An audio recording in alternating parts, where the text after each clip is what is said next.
J'active le mystère du sang de l'agneau coulé à partir du dos. Et je proclame que votre dos soit lavé et nettoyé. Déchargé totalement de ce qui vous a détruit, de ce qui a pesé sur vous jusqu'à ce jour. Recevez votre délivrance et votre guérison par la vertu du sang de Jésus-Christ. Shalom, que le Seigneur vous bénisse, chers téléspectateurs de TBN FR. Nous sommes dans notre émission Phare Saga Africa. Je vous salue depuis la Côte d'Ivoire, précisément Abidjan, la capitale économique de notre pays. Je suis très heureux d'être en votre compagnie par le canal béni de ce média. Et aujourd'hui, n'est-ce pas, nous allons apprendre à propos de ce que j'appelle moi les 7 plaies de Jésus-Christ. Alors, pour s'en convaincre, nous allons naturellement lire Apocalypse chapitre 12, verset 1, qui dit ceci, et je cite, « Ils l'ont vaincu par le sang de l'agneau et la parole de leur témoignage. » Ils l'ont vaincu par le sang de l'agneau et la parole de leur témoignage.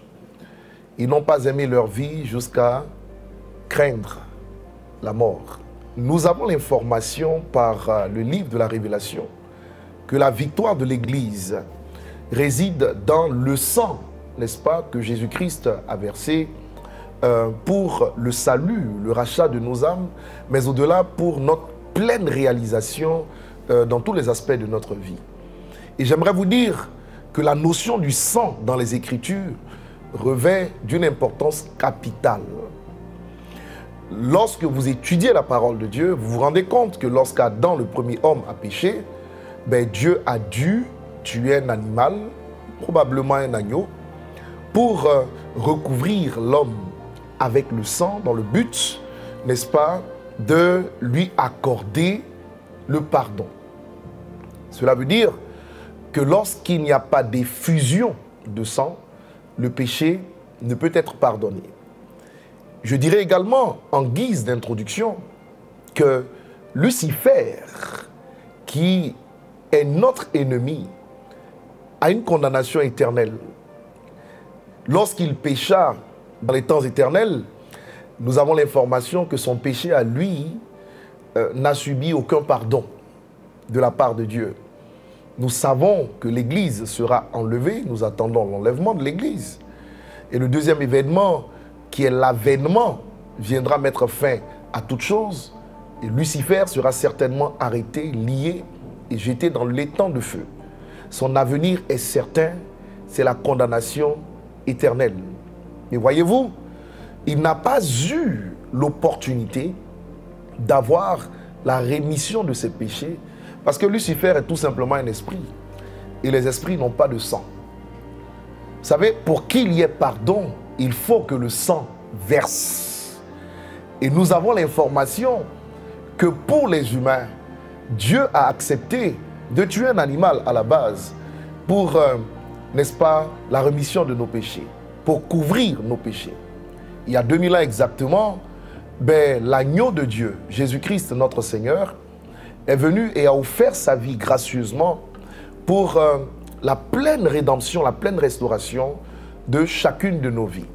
Alors j'aimerais que vous sachiez que Jésus-Christ a souffert à 7 endroits différents et que chaque endroit, n'est-ce pas, où il a manifesté une souffrance pourrait être calqué sur une victoire qu'il a acquise pour ses fils et ses filles que nous sommes. Il est donc très important de comprendre cette révélation dans toute sa dimension afin d'expérimenter la gloire de Dieu au nom de Jésus-Christ. On y va tout de suite. Le premier endroit où Jésus-Christ a souffert, n'est-ce pas, c'est le dos. C'est le dos. Ésaïe 50, verset 6 déclare « J'ai livré mon dos à ceux qui me frappaient. J'ai livré mon dos à ceux qui me frappaient. » Et le psaume 129, le verset 3 déclare que des laboureurs ont labouré mon dos. Ils y ont tracé de longs sillons. Ils ont labouré mon dos, ils y ont tracé de longs sillons. Le dos sur le corps représente l'endroit qui porte les charges, l'endroit qui porte les fardeaux. Et le dos, n'est-ce pas, de Jésus a été littéralement labouré, a été mutilé et le sang a giclé à partir de cet endroit. Nous avons l'information qu'il a été fouetté 40 coups moins 1. Et naturellement, ces fouets, à un moment donné, qui s'abattaient sur son dos, permettaient au sang de gicler, mais également des morceaux de chair se détachaient, n'est-ce pas, de son dos. Et c'est dans une grande souffrance, n'est-ce pas, qu'il a subi le courroux de la méchanceté des hommes possédés certainement par le diable. Son dos a donc été mutilé. Et je vous l'ai dit, le dos représente l'endroit où nous portons de lourds fardeaux, où nous portons des charges. Matthieu 11, 28 se déclare: « Venez à moi, vous tous qui êtes fatigués et chargés, je vous donnerai du repos. » Le sang qui a coulé du dos, n'est-ce pas, nous a aussi donné une grande victoire. Et cette victoire, elle est toute simple. Par le sang qui a coulé du dos du Seigneur Jésus-Christ, nous avons la capacité d'avoir notre dos à nous lavé, n'est-ce pas, dans l'activation de la prière, pour que les fardeaux que nous portions depuis très longtemps nous quittent au contact de ce sang qui est le gage de notre victoire. Comprenez bien ce que nous sommes en train de dire. Je parle à des personnes en face de moi qui portent des charges depuis de longues années, qui portent des fardeaux de tous ordres, des maladies, des souffrances émotionnelles, financières et dans tous les aspects de leur vie. Vous portez ces fardeaux qui vous pèsent et qui sont dans une dynamique aujourd'hui d'épuisement. Ils vous épuisent totalement. Je suis venu vous dire qu'il y a une solution pour vous. Par le sang qui a coulé du dos de notre Seigneur Jésus-Christ, vous avez la capacité de voir, n'est-ce pas, votre dos lavé afin d'être déchargé de ces fardeaux, déchargé de ces charges inutiles. C'est la raison pour laquelle j'active, n'est-ce pas, le sang qui a coulé du dos pour vous décharger au nom de Jésus-Christ. C'est la première dynamique dans la révélation que je pourrais ressortir tout de suite.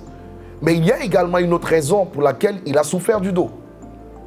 Ésaïe 53, n'est-ce pas, nous en parle à partir des versets 4 et 5. Il nous est dit clairement: cependant, ce sont nos souffrances qu'il a portées, c'est de nos douleurs qu'il s'est chargé.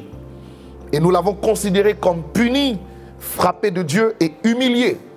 Mais il était blessé pour nos péchés, brisé pour nos iniquités. Et le châtiment qui nous donne la paix est tombé sur lui. Et c'est par ses meurtrissures que nous sommes guéris. Jésus-Christ a souffert, n'est-ce pas, du dos, et des sillons ont été tracés dans son dos. Comme nous le dit, je le répète, le psaume 129, le verset 3. Ces sillons ont causé ce qu'on appelle des meurtrissures.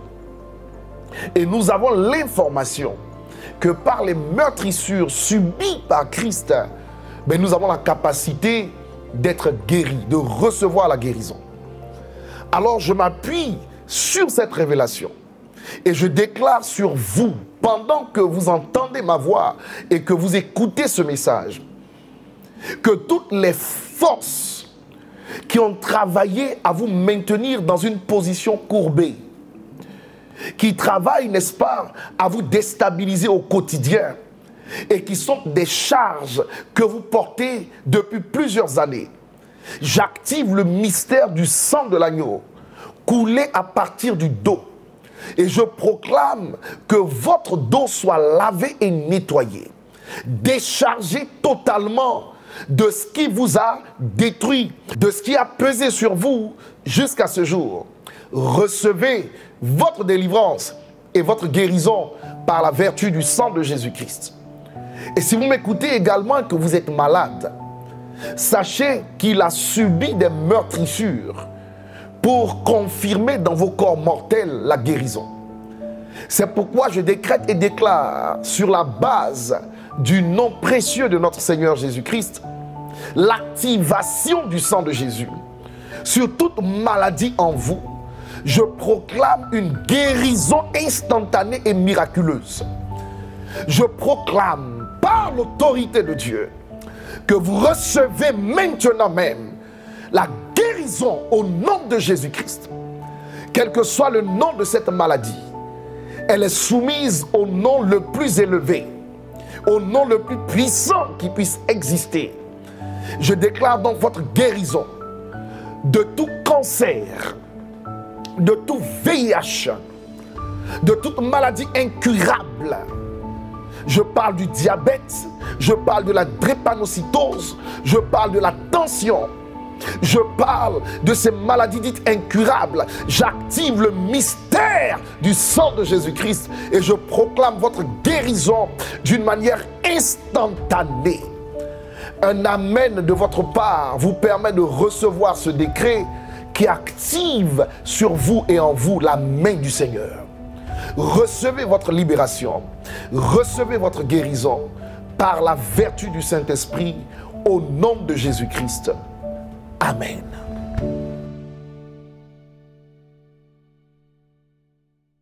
Shalom, j'espère que vous avez aimé cette vidéo. Abonnez-vous pour ne pas rater nos programmes. Merci de faire partie de notre famille TBN. Que Dieu vous bénisse. Shalom de Jérusalem.